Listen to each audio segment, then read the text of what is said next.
说，找我有事儿啊？过来看看，怕那个云之蓝卷土重来。多谢。不用。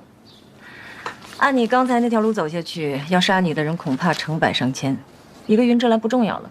所以得麻烦你在江南多住些日子了。以你的身手，除了大宗师，其他九品未必杀得了你。玄空庙被刺之后，我真气炸开经脉，散于体内，时至今日没有恢复，所以我需要你。终于肯承认了？本来也没想真瞒着。你信上可不是这么写的。书信嘛，能看的人太多了，有些话只能当面说。为什么不连我也瞒着？心里过意不去啊。为什么？把你当朋友。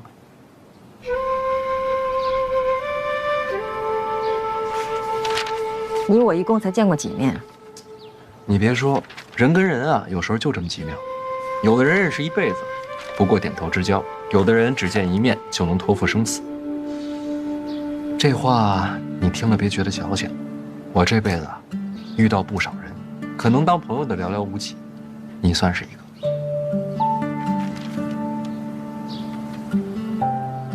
确实矫情。我也这么觉得。以后不说了。所以你要添一道心法，想重修真气。哎呀，死马当活马医吧。把那拿来。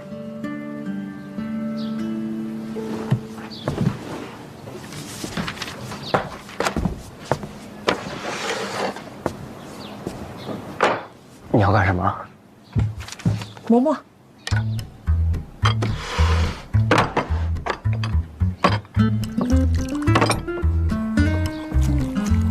继续磨，别停。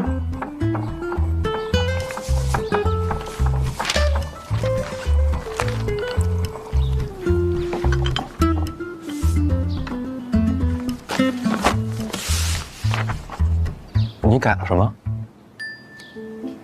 师傅做了点手脚，这心法是假的啊？也不全是假的，大部分都是真的，只是动了几处。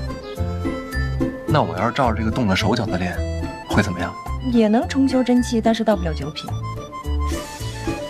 搞不好变个白痴什么的。这么歹毒？这苦荷不是说这是我娘给他的吗？对呀，物归原主，他还动手脚。毕竟你是庆国重臣，理解理解。别等会儿，这事儿你知道？我当然知道，那你也不提醒我？信任是相互的，你不坦诚，我怎么敢交心？你猜到我真气出问题了？你跟我写信要心法，傻子都能猜到，你肯定是遇见了意外。如果你跟我隐瞒实情，那练成了白痴也是你自找的。这么狠心吗？以你我的身份，朋友二字何其沉重。那你把这个改回来，苦荷那边怎么交代？不用交代，图在外，生命有所不受。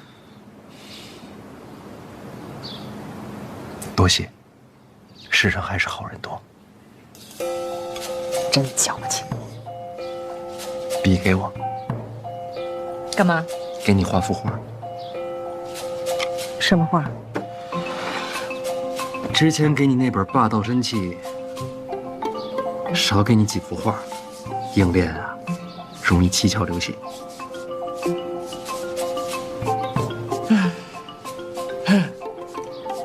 什么时候，这世上的人才能少些尔虞我诈呀？咱俩共勉，一起努力。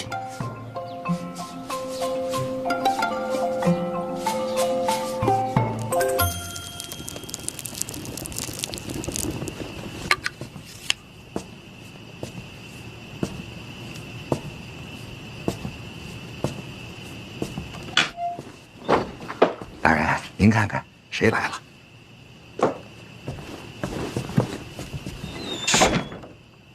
监察院医处邓子岳见过提司大人。等你这是认识多久了？跟我来这个？来，坐。规矩，规矩嘛。哎，邢天兄，哎呀，哎，你这胡子呢？啊，这不是奉大人的命令，到江南调查名家，我觉得暗桩嘛，就应该彻彻底底的改头换面。来，喝水。哎，邢天兄，还是先说事情。我听大人的吩咐，化妆成灾民到了江南之后，果然就被明家给收拢了。但是他们疑心很重，头1个月就是整事劳作。我估计他们一直在调查我的身份。这1处跟4处一块儿给你做这身份，不会有什么纰漏吧？确实是。等到第2个月的时候，看的就松多了。我又找到一个机会，展现了一下我记账的才能。他们就开始接纳我了，最终进了3大房。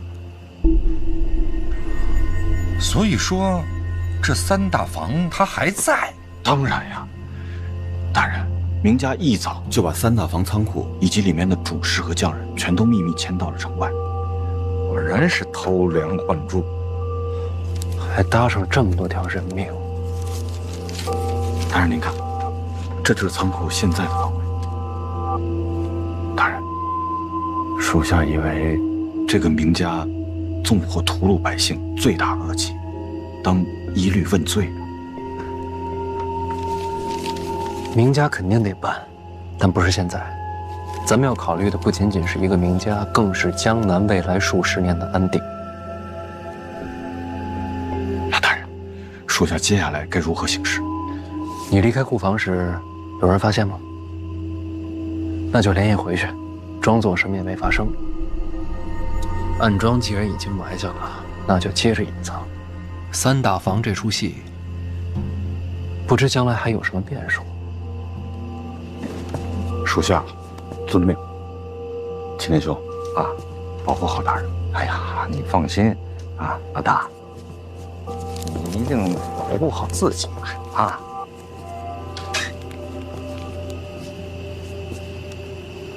走吧，留步留步，哎。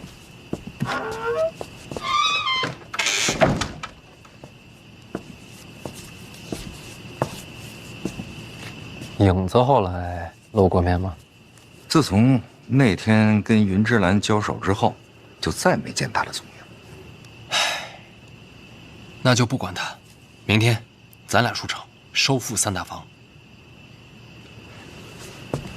您看，您这个真气没了，对吧？我呢，又只会跑，咱要不然把那朵朵姑娘一起叫上吧？她可不行，人家是北齐圣女。我收复3大房的时候，她若在场，将来有人做文章。老王，关键时刻还得靠咱俩。二位，那都听大人的。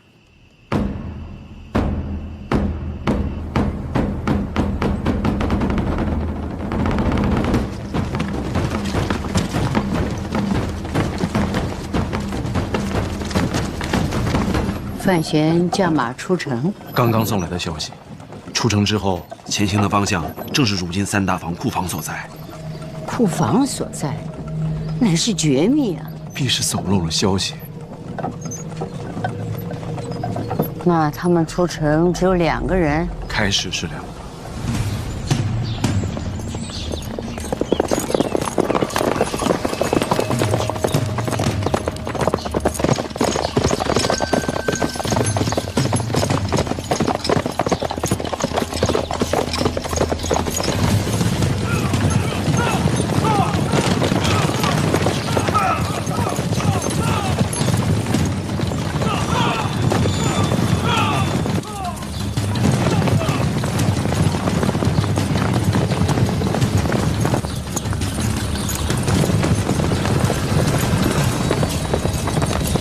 还有骑兵，是监察院的直属黑旗。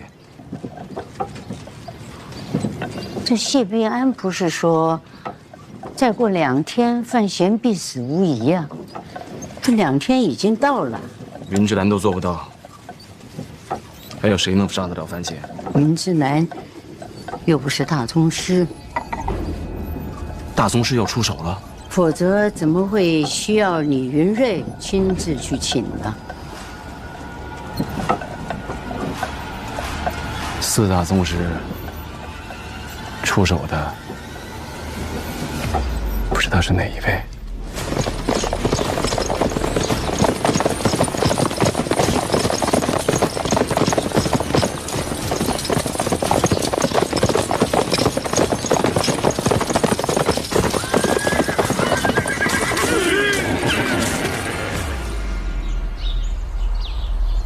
影子大人，我还以为你会一直躲着不见我。咱俩的事儿回头再说，现在马上回城。现在可不能回城啊！这眼瞅着就拿下三大房了。叶流云正直剑向苏州城一路行来。苦荷远在北齐，自顾剑不愿出手，那就只剩下一位了。叶流云，那叶流云是咱庆国的大宗师啊，怎么会对咱自己人下手呢？悬空庙刺杀，叶家被逐出京都。那也跟我家大人没有什么关系啊，那是陛下下的令啊。是啊，所以叶流云的报复就针对皇室。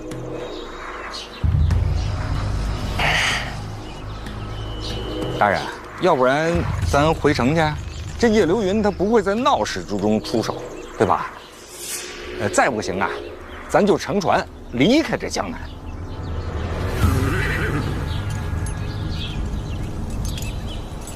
大宗师非人力可敌，你眼前的这些人根本挡不住。我要是此时回城，明家就有机会把三大房再次转运。有了这次教训，他们就会把三大房化整为零，散落江南各地。也就是说，要想夺回三大房，只能以快打快。现在就是唯一的机会。可谁来挡住叶流云？他多久到？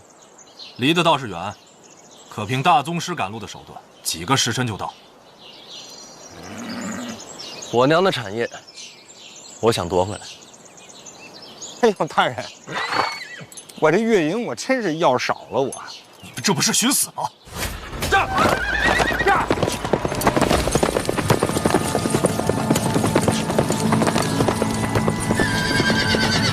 驾！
好，快！别这样，快！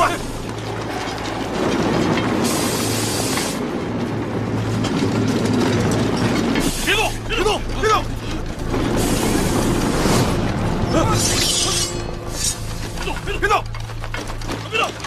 别动！多谢别动，多谢别动，放下，放下，放下。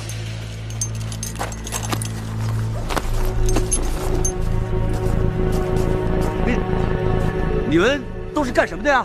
此地乃是名家私产所在，尔等驾马擅入，眼里还有没有王法了？有没有王法了？你们？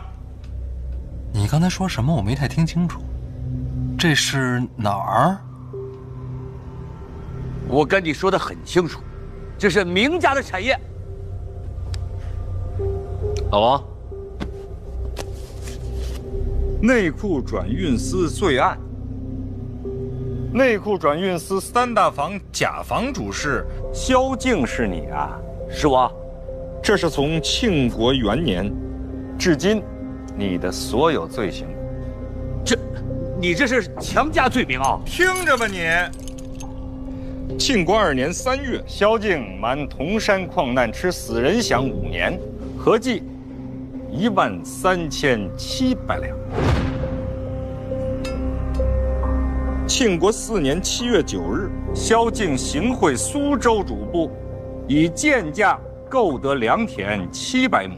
庆国6年正月，以萧敬为首的3大坊主事，并一干私库拖欠工人工钱累计逾万，引发暴动，死14人，伤50余人。你这吃饷行贿或还可商议，致人亡命，就真是罪无可恕了。依庆律，当斩。你无凭无据，怎能定罪你？这是供词和证据，自己看看。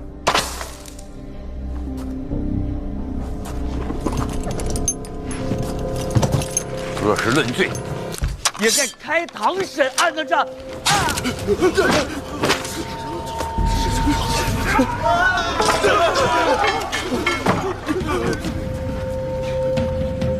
监察院提司本就有论罪行刑之责，人证物证俱在，依法斩杀，无需再审。诸位，谁能再跟我说说，这儿到底是哪儿啊？萧主事死了，监察院正是名动虚主。大人，这里是名家私产。内库转运司3大坊乙房主事马雄建是你吧？正是下官。听着啊，任职以来取12房小妾，其中9房是为强抢民女，更有2房是杀人亲夫、夺人之妻。另有庆国6年暴动一案，马雄建亦与萧敬同谋，数罪并罚，以庆律当斩。大人，这是饶命的，大人，饶命的，我不敢了，大人，您饶了我这一回吧，大人。斩。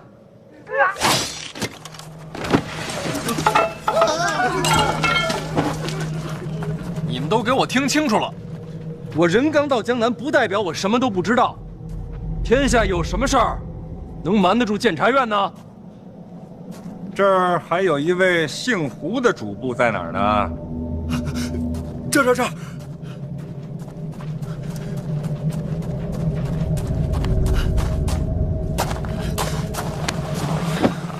丙房主事胡金林，拜见小番大人。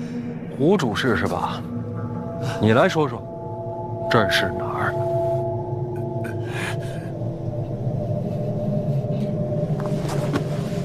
问你话呢。回大人，此地便是内库3大坊库房，转运司所有物件暂存此处。哦，原来这就是3大坊啊！这就是3大坊。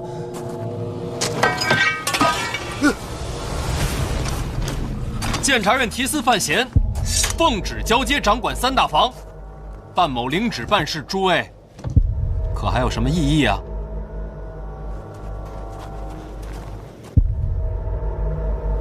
你有异议吗？大人顺应圣意，内库三大房领旨交权。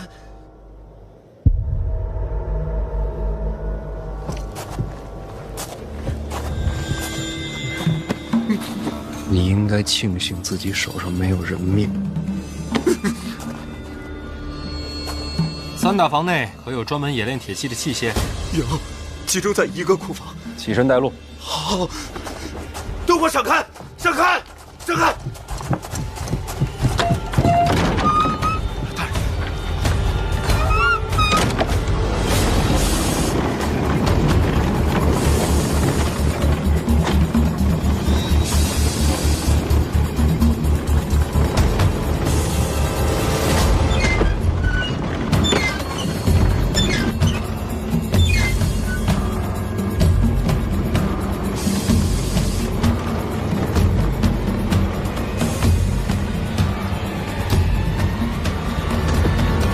是，门关着，但是可以听到里边有金铁交击，炉火点燃，但是就不明白他在里边做什么。哼，不过也无所谓。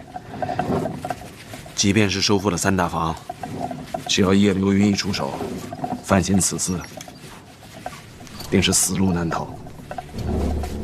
你要是没死呢？那可是大宗师啊！你是家主，该注意一点，成败不可寄托他人。范闲如果没死，会是什么结果？明家争夺三大房，那可是抄家灭族的罪。谁说是明家？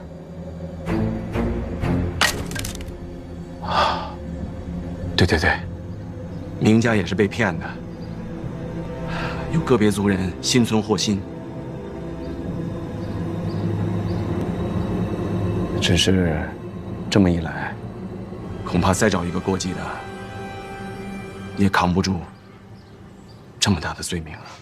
你亲兄弟不少啊，那就让你那些亲兄弟们一个一个的去送死啊！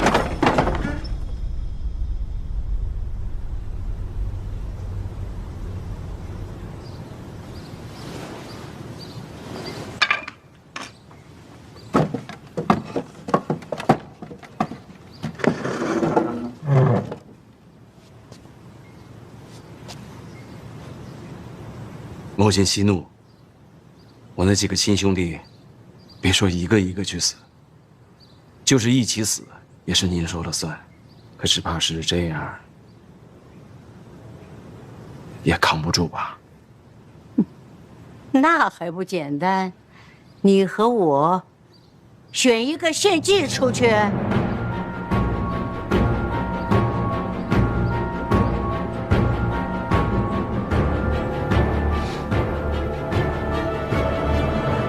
自然是我。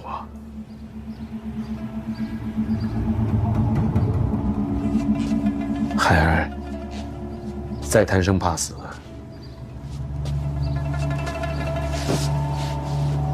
那我也是个人呢，怎么能把自己慈悲宽厚的母亲送出去献祭呢？好儿子，还不到选择的时候，要看看范闲能不能活下来。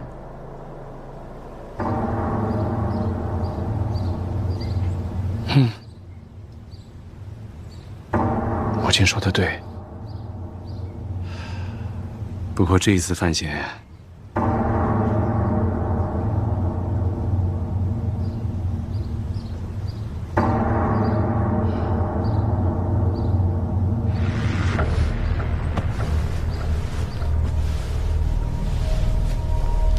死路一条了。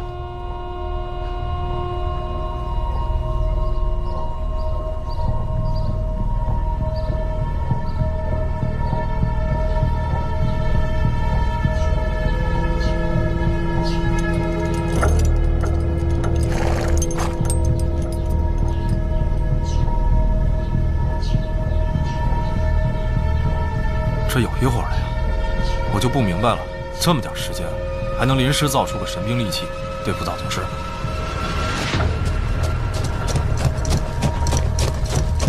大人，黑旗听令，守住三大房，没有我的命令，谁也不许进来。叶流云来了，你还等不及了，快到了，我去迎迎他。到。大人，大人，我还是第一次见迎着大宗师去的。我家大人一向与众不同，这还夸呢？疯了吧？偶尔疯一次，也挺过瘾的。大人，找我！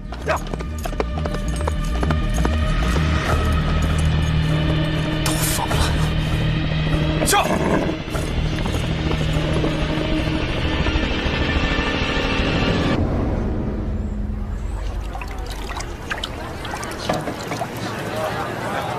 给我加这个。2来部长。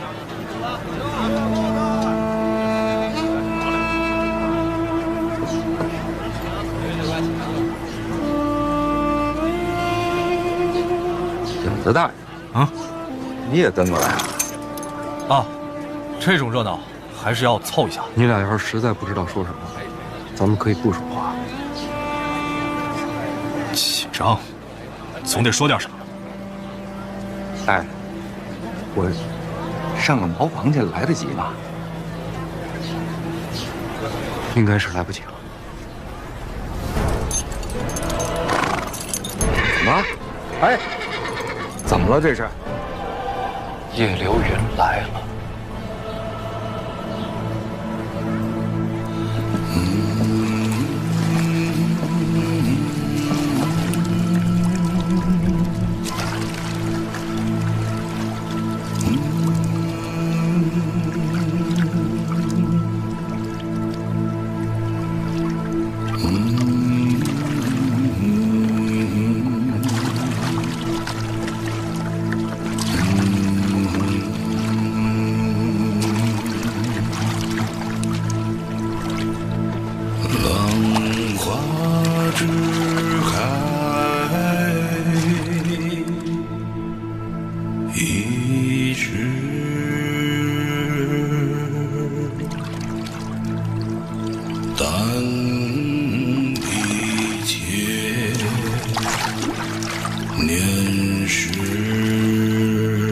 都别跟着，我自己处理。一个人去，不要命令。别好，你死了，我收尸。收什么尸啊？这要是真死了，死无全尸。大人，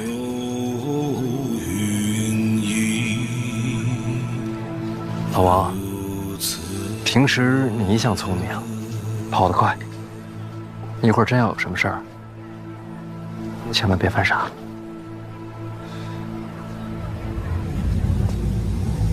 大人，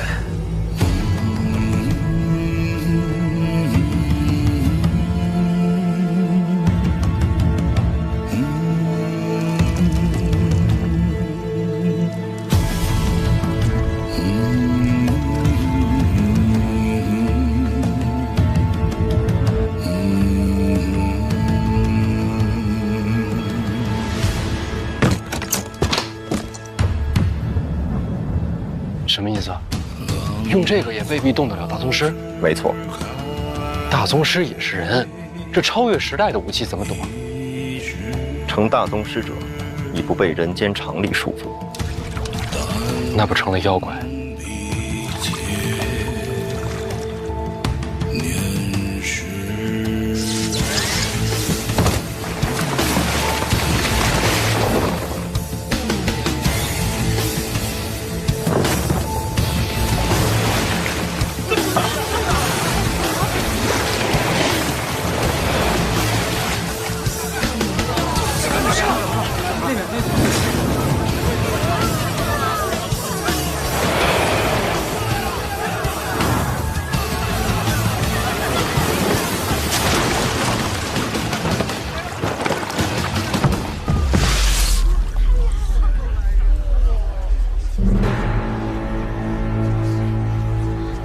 范闲，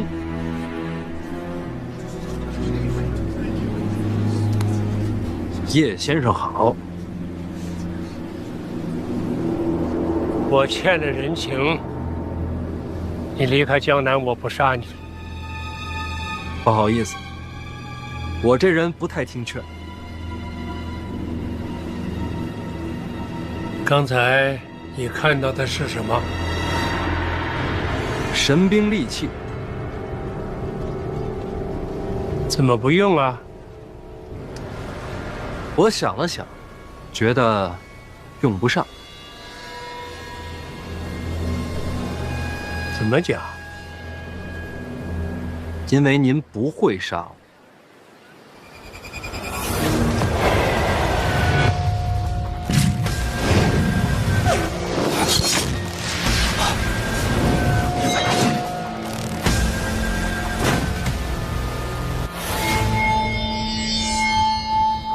我听闻您是以流云散手闻名天下。这剑杀人更快，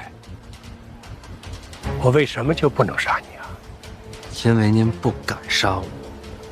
放眼天下，除非是四顾剑这般绝情绝义之人，否则就没人敢杀我。真的？叶家是被逐出了京都，但叶家还在，并未消亡。您若是真杀了我，叶家才是真正的万金子。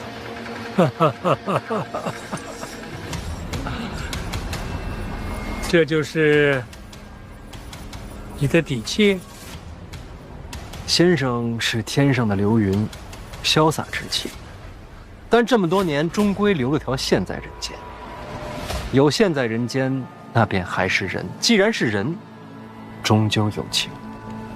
浪花只开一时，但比千年时，并无甚不同。先生亦是如此。谁告诉你我在乎叶家？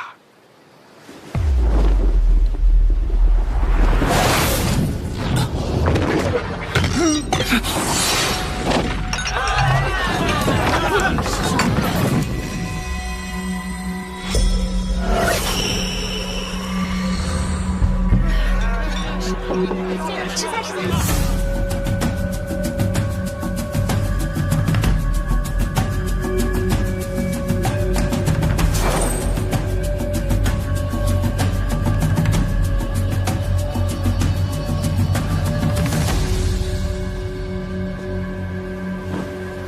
叶先生，是我赌赢了。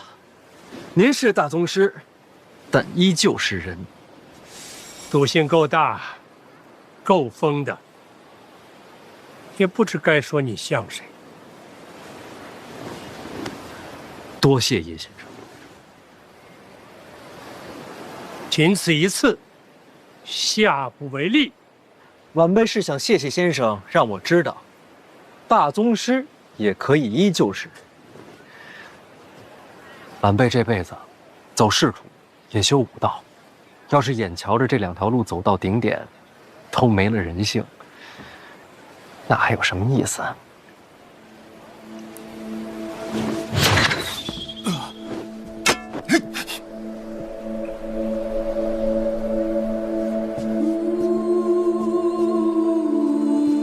你跟你娘还真是不一样，这么矫情。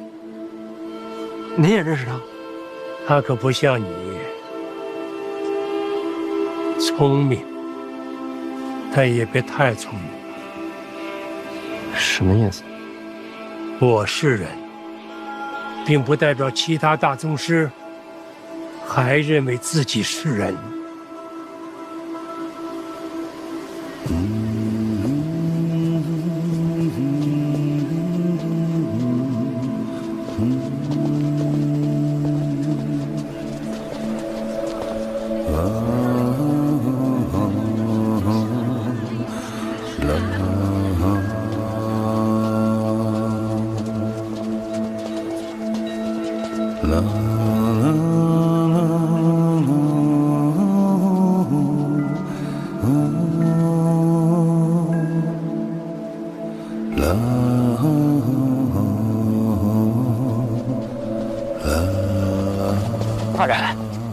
这算是尘埃落定了吧？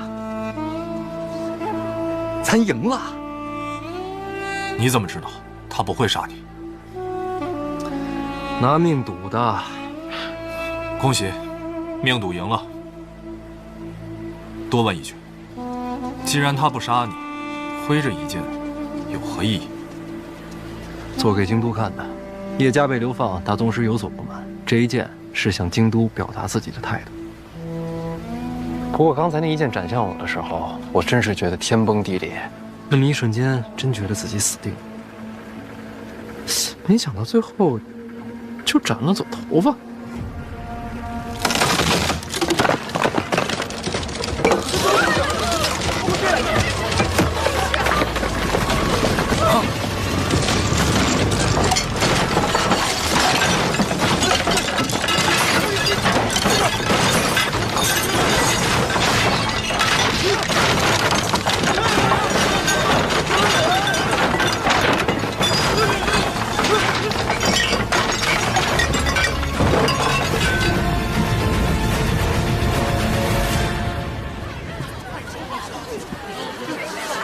一剑斩楼，这就是大宗师的手段。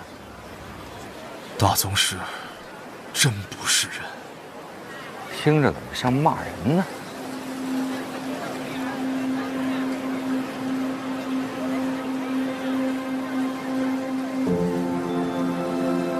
这话错了。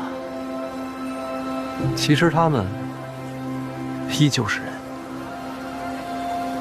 哎，你说咱们会有这么一天吗？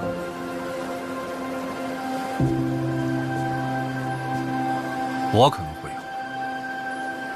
那我呢？小范大人，这要等你真气恢复了再说。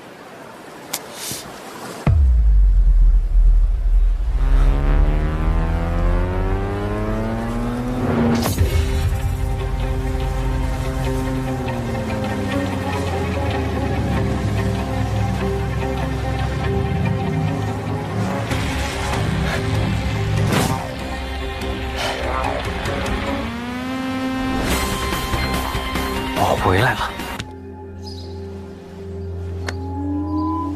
行了行了，你成了，别磕了。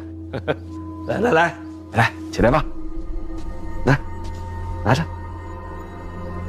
哎呀，从今往后，你我就是亲兄弟了。我这个当大哥的，好歹要尽一份心意吧。我呀，年纪大了，没你想的周全。啊，些许小事，若劳烦母亲挂心，我这个家主不白当了吗？你看，母亲都发话了，哎，快拿着吧，孩子们也有。来，孩子们也有啊，快来。去吧。从此以后啊，我就是你们的大伯啊！以后我做主，我说了算，听见没有？来，每个人都有。谢谢大伯。啊，谢谢大伯。拿出去买糖吧，啊，去吧。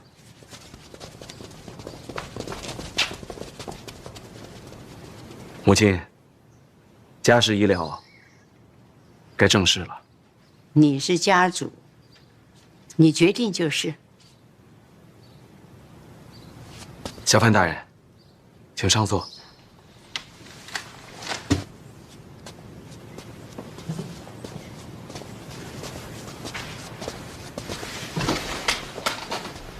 哎，这既然礼都成了，还跪着干什么？啊，今日码头明某答应过小范大人，天黑之前给你一个交代。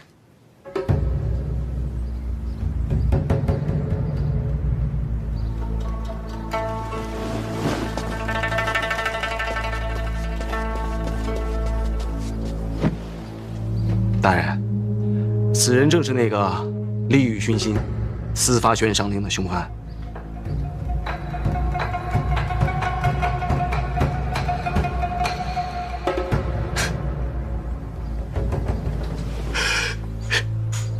他，凶犯？哎，这不是你刚从堂弟变成了亲弟弟吗？动机呢？利欲熏心，八成是投名状吧。大人南下，动了别人的利益，他可能就是一个马前卒。动了明家的利益？明下哪配呀？大人，三大房隶属皇室，我们明家也就是一个帮忙当差的。所有的公房器械、人员主事，都是由转运司监管。即便是那些商贾买卖，真正的银钱，也都是要上交长公主殿下的。说句难听的，我们明家就是被养的看门的狗，牵狗的链子放在谁的手里，对于我们都一样。您说是不是？狗也会咬人，野狗才咬人，看门狗讲究的就是忠诚。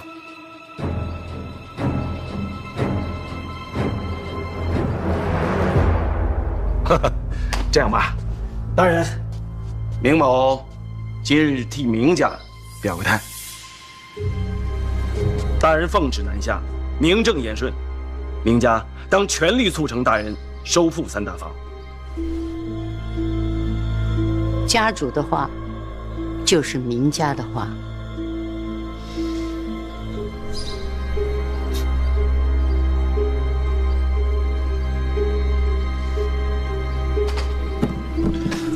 好，好，好，这交代有了，立场也稳了，那这人怎么办呢？司发悬赏令，刺杀朝廷命官，死罪。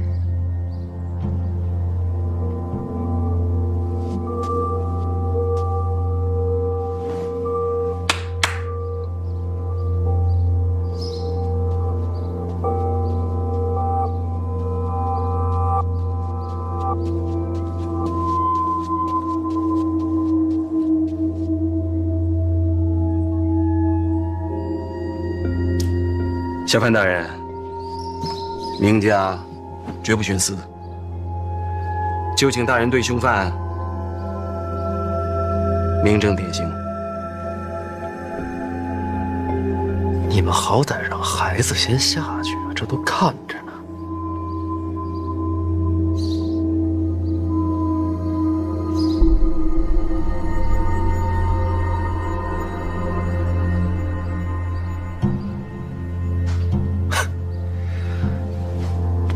既然是凶犯，又何必要过继呢？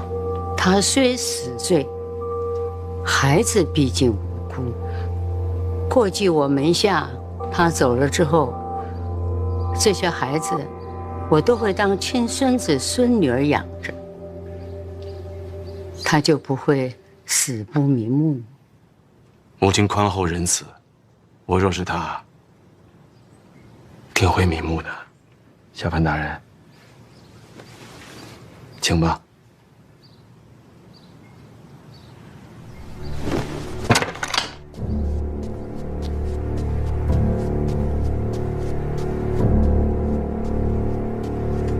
这是凶手，正是。利欲熏心，不错。你认罪了？认罪？认罪可就死了。请大人成全。我偏不成全。死不死的，查清楚再说。这人我带回府衙，仔细调查。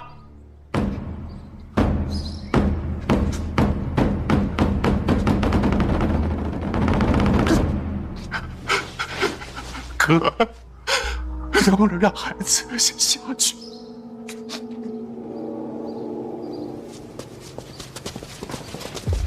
你安心投案，配合彻查，别担心家里。孩子们我替你照顾，绝无意外。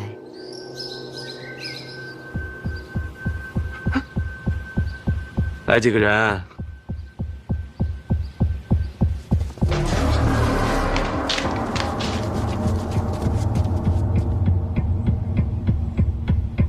押送府衙。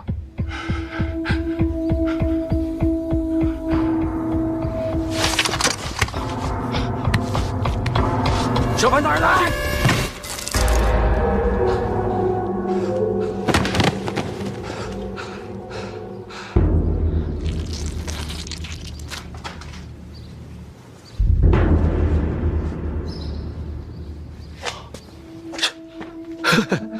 原来是畏罪自尽呐！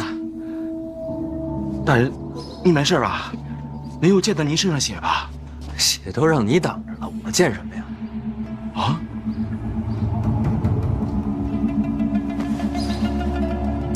哎呀，这要是洗不干净的话，就得扔了，换身新的。哎呀，太浪费了！你看这好好的一桌子菜。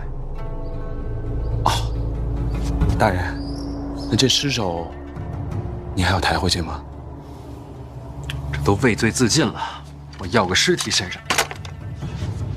如果这样的话，那就把我这个亲弟弟的尸体抬出去安葬，宁某去就回。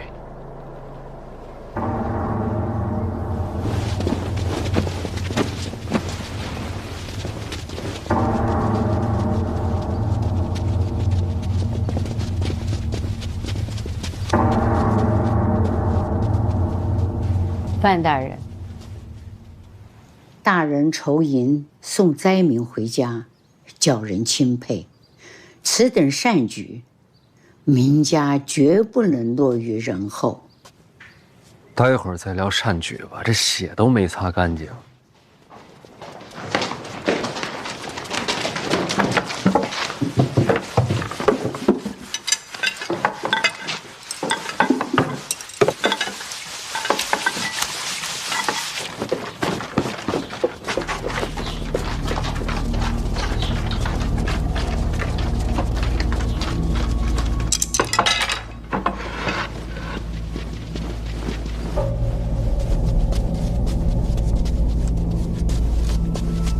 诸位乡亲，该说的也都说了。明家行善，刻不容缓。大家都干了吧，干了吧。家主，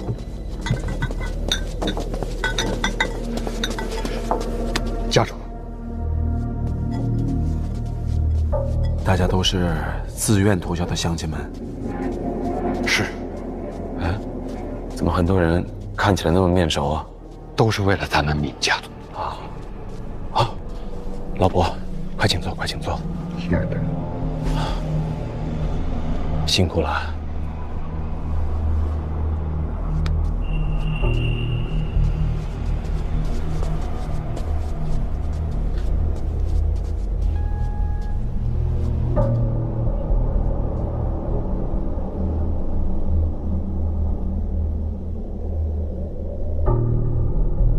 明兴达替明家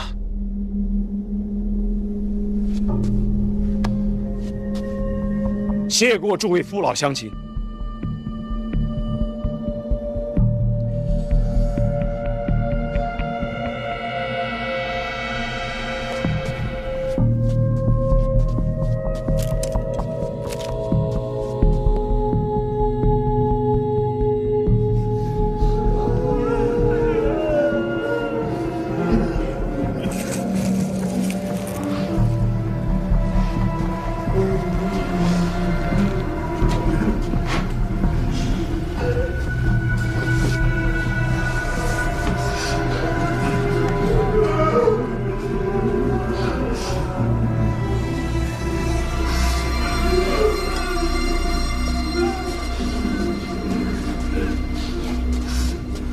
人无信不立。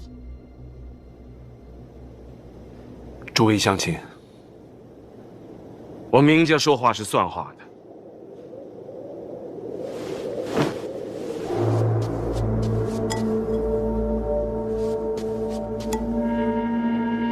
这碗酒之后，你们的家人就是明家的家人。别的不敢说，只要明家还在，管保他们衣食无忧。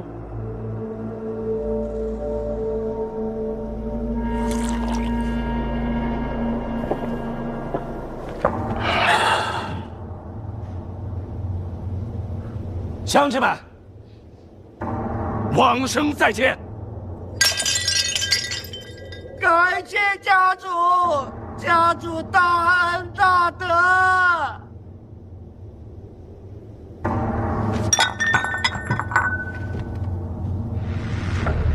你要说的话很多，但吉时已到。诸位，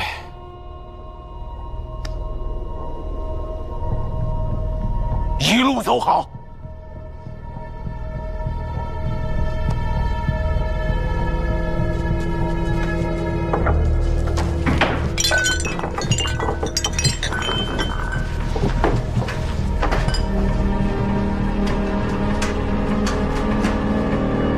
小范大人觉着干净了吧？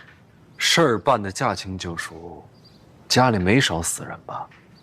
大家族，生的多，死的也多，习惯了。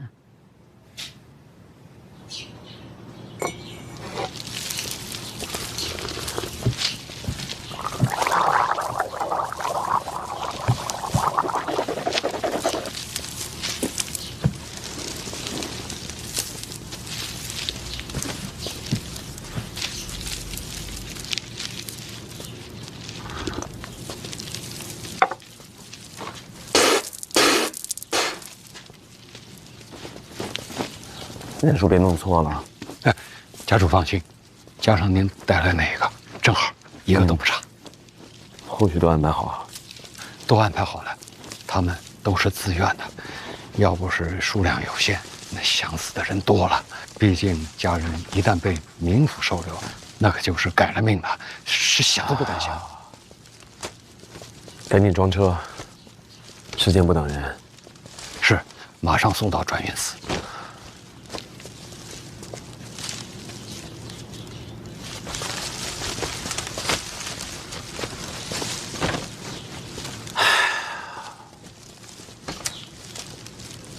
作孽呀！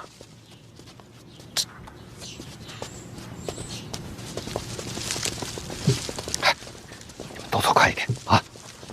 动作快一点。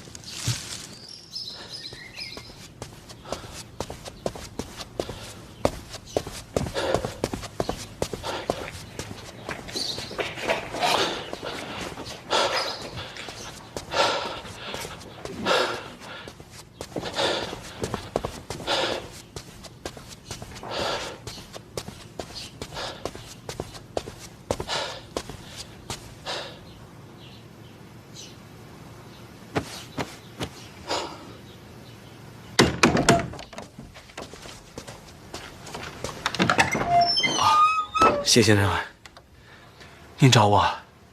我没找你啊。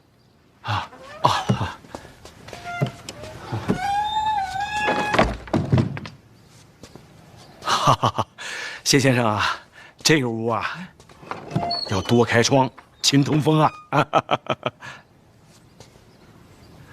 谢先生，坐呀。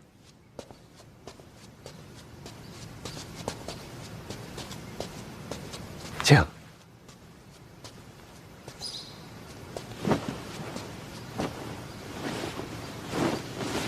听说范闲来了。啊，是。老太君的意思，非要给他一个交代，说是悬赏令一事如不早日解决，我明家就会有灭门之祸呀。谢先生，不瞒你说，我已经劝过他了。名义上我是家主，可毕竟人微言轻啊。什么事儿都是家母说了算。令堂这话其实也没错。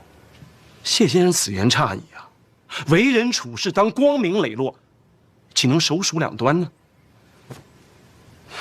我明家既然已经投效了长公主和二殿下，就不能再与范闲多来往。我们是要避嫌的。明家主心里记得这道理就好。时刻未报。先生放心，明家对范闲只是虚与委蛇。以我刚烈的性子，就算是把我们明家斩尽杀绝，我也不会给他好脸子看。倒也不用过于担心，我也给你透个底。2天之后，就是范闲的死期。2天？此话何解？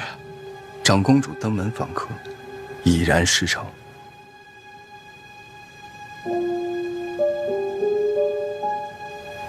那谁来杀范闲呢？别问太多，等结果就好。明白，明白。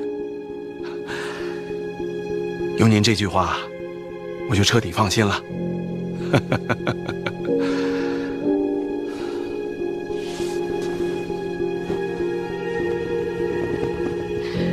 这明家家主实在是太不用心了。那边刚刚死人，范大人肯定倒胃口，在这儿还是比较亲近些。大人筹银，行善积德，明家尽管困难，也愿捐银20万两，共襄盛举。哦，这江南第一大家也有困难。不瞒大人，明家受长公主所托，代理3大坊货品售卖，常年亏空。哎呀，我们明家呀，也不停地往里垫钱。这3大坊的货物可都是独家垄断，这也能亏钱？垄断？垄断的意思就是独家所有，公益守密。哦，只是天下奸商太多，价钱不好谈啊。这货源也越来越贵呀，这更何况你们都下去吧。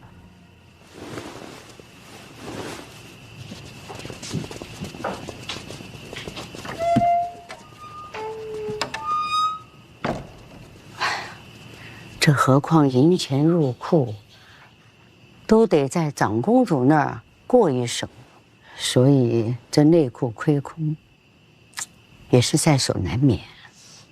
老太君的意思是，长公主在其中谋取私利。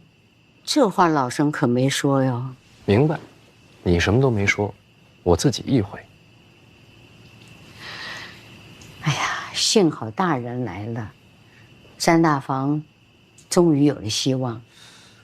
我还以为你们会帮着李元瑞拦我一手，会吗？大人怎么这么说呢？3大坊又不是我们明家的，在谁手里，其实对我们都一样。大人江南之行，最怕夜长梦多。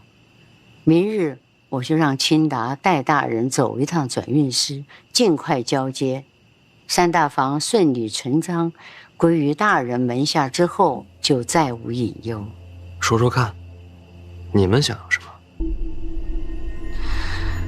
？3大坊在江南，总要有人代理吧？大人，您觉着呢？有意思啊！这生意做的年年赔钱，你们还抢着想接着做？为国效力，岂会在乎个人得失？明家能有今日，绝非侥幸。仰仗国运昌隆，也仰仗大人鸿福。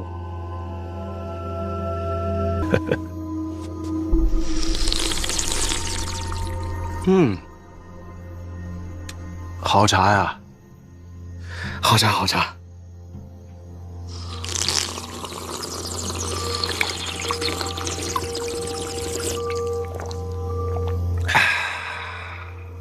你怎么还不走？范闲不会等急了？啊？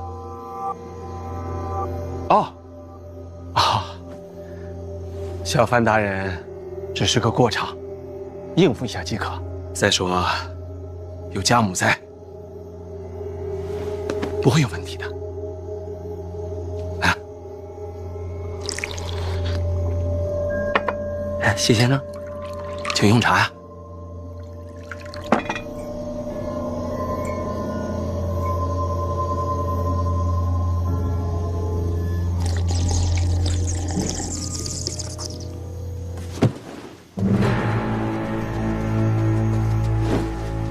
这怎么回事？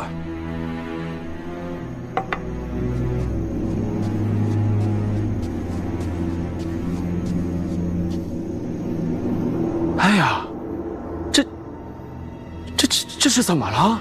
天都被烧红了。你没看见吗？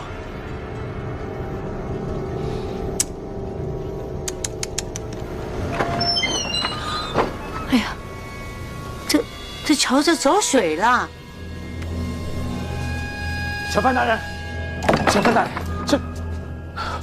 小范大人，出大事了！我让人去看了，好像是转运司起火了。内库转运司？正是。三大房库房所有器物，代代工房人员都在转运司呢。不过大人放心，我来通报之前，已经让明家上下尽数前去救火了。家主觉得这火谁放的？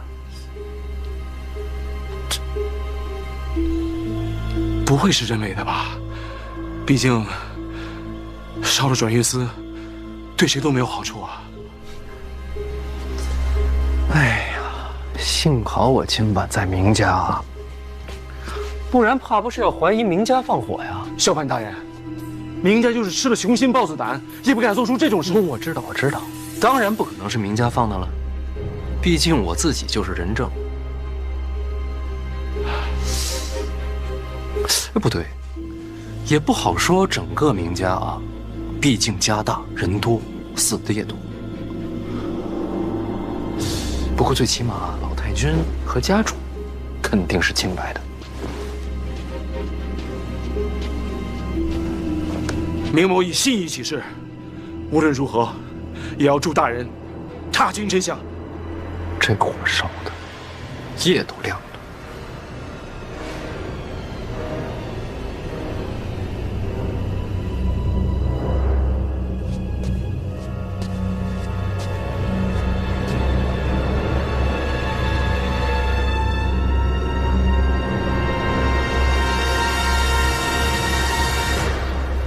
你说抱月楼不再是青楼了，老师以后开着它还图什么？老师想的比我们远。老师也没说这些女子该如何安排啊？没说，应该是想拿下三大房之后再说吧。昨晚那场火，听说了吧？转运司烧成一片废墟，三大房没了。早不烧晚不烧，偏偏老师来了江南再烧。三大房没了，内库就撑不下去了，这也太巧了。我就不相信，能有这么巧的火。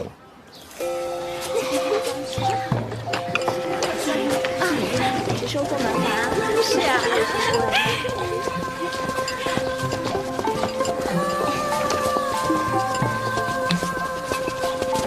哎，还有，那圆梦在江南下落已然查明。接下来不抓吗？老师自有安排。有点高深。